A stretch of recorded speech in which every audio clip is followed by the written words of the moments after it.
Hi, it's Sam Barnes here from P Seymour and SJ Barnes Limited. Just here to do a bit of a talk through on how to optimise your undervine cultivation. Today we're using Rollhacks and mowing. So you can see the before and an after. So that's one pass with the mower and the Rollhacks just there, doing a really nice job.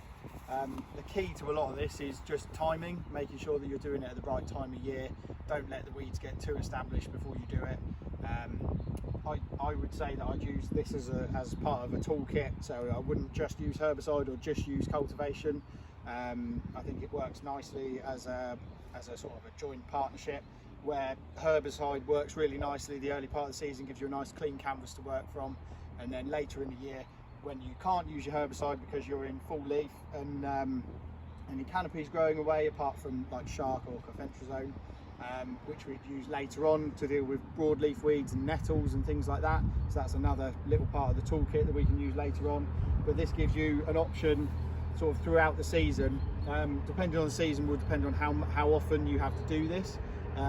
If it's a really wet season, you'll have to work it more often, but if it's really dry, you might get away with only using it three or four times a year, depending on how that season goes.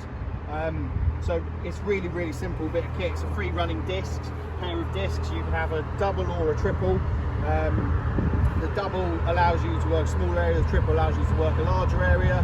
If you have the triple, which is what I have, you can take it down to a double, which actually works better when you're working in tighter row widths, when you want to undercut the vine more and get that little ridge in the middle. So over time you build a small ridge with the Rollhacks, and by certain adjustments you can make to deal with that without having to run a secondary implement. But all of it comes down to machine setup. I mean, if you're lazy on the seat, it will do a bad job in the vineyard. If you're not lazy, it will do a nice job, and that's literally where it starts and stops. So, you know, we've sold quite a lot of these in the last 3 or 4 years, probably to 150 customers. And the biggest thing I always get coming back is, oh, we can't get the strip in the middle. Well, that comes down to adjustment, and that falls to a lot of other things like soil type, you know, what angle, what pitch, you know, how fast, how slow you should be going, you know, what time of year you start, you know, loads of factors. You know, it's not like Roundup or a herbicide. It isn't a contact weed killer. Just because you've been through it isn't going to get rid of everything. It's a part of a toolkit to benefit you, but it isn't a one-stop shop. So going into the adjustments, you've got realistically sort of 4 points of adjustment. You've got your depth, which you can adjust on a little turnbuckle here, which allows the machine to drop deeper or shallower into the soil, dependent on what you're doing. What you don't want to do is be digging. So weeds are only in the top inch. You don't need to be going this deep and pulling up loads of soil. You just want to be hoeing. Treat it like you're hoeing your vegetable patch. And so don't go too deep. Obviously, if it's dry like it is now, so we've had a very wet winter, so there's a lot of moisture underneath the ground.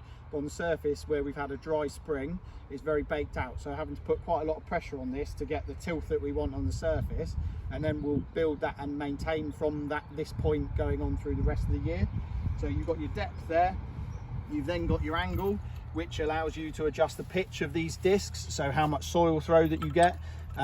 There's a couple of places that I tend to start and then work from there. Different soil types, different adjustments, and also it gives a level of throw either side of the vine. So you don't want to be chucking it into the middle of your alleyway and mowing up stones and stuff like that. So, you know, you've got to balance it. The other thing that will adjust the soil throw is your forward speed. If you go fast, it will throw it further. If you go slow, it won't throw it as far.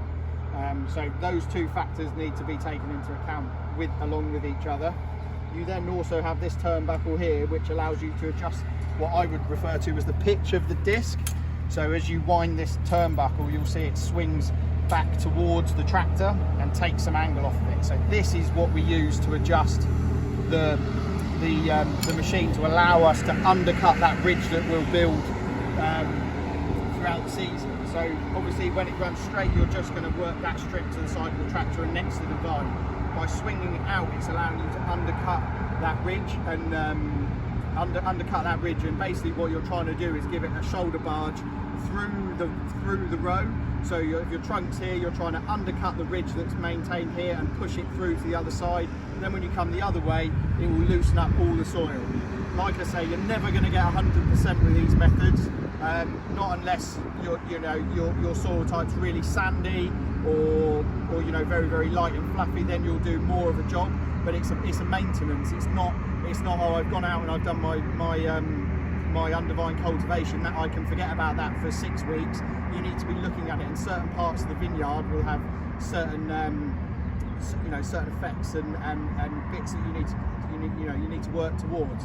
So I mean, in this vineyard, for example, we've got really, really nice soil here with small broadleaf weeds that are coming up really nicely. But if we look across to this side of the vineyard, there's obviously a bit of a wet spot where the weeds tend to take hold a little bit more.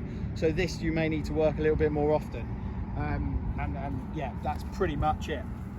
Forward speeds, or working speeds, somewhere between 5 and 10 kilometers an hour, depending on how you set up, what you're comfortable with. And you want to be driving with the vine literally at the edge of the disc. There is no way that you can damage any trellising or the machine or the vine by running the disc along the edge of the vine. The way that this is shaped, it naturally forces the plant away. So it might roll the trellising or it might flex the vine a little bit, but it's not going to cause it any damage. This is the 3rd year that I've been doing this vineyard with this system, and it looks really good. And what we're doing is basically using it as part of the toolkit to get us through the rest of the season. Also, by incorporating those weeds when they're smaller, you're not allowing them to go to seed, which means that you're reducing the seed bank within the soil. So by constantly reincorporating them, and when they're not at a seeding stage, then you're not going to get that secondary germination later in the season. So that's a really quick overview, but there's a lot of variables that you need to take into account: soil type, speed, adjustment. The biggest thing that I can say is you just have to get off the seat and adjust it. If you don't, you're going to give yourself a world of bother and you're going to get a half result. That's pretty much it, I would say. Thank you very much, and yeah, if you'd like to get in touch with us to talk about any requirements, then yeah, please give the office a ring and speak to myself, Tom Wheatley, Nick Seymour or Claire Seymour, and we'll all be happy to help you.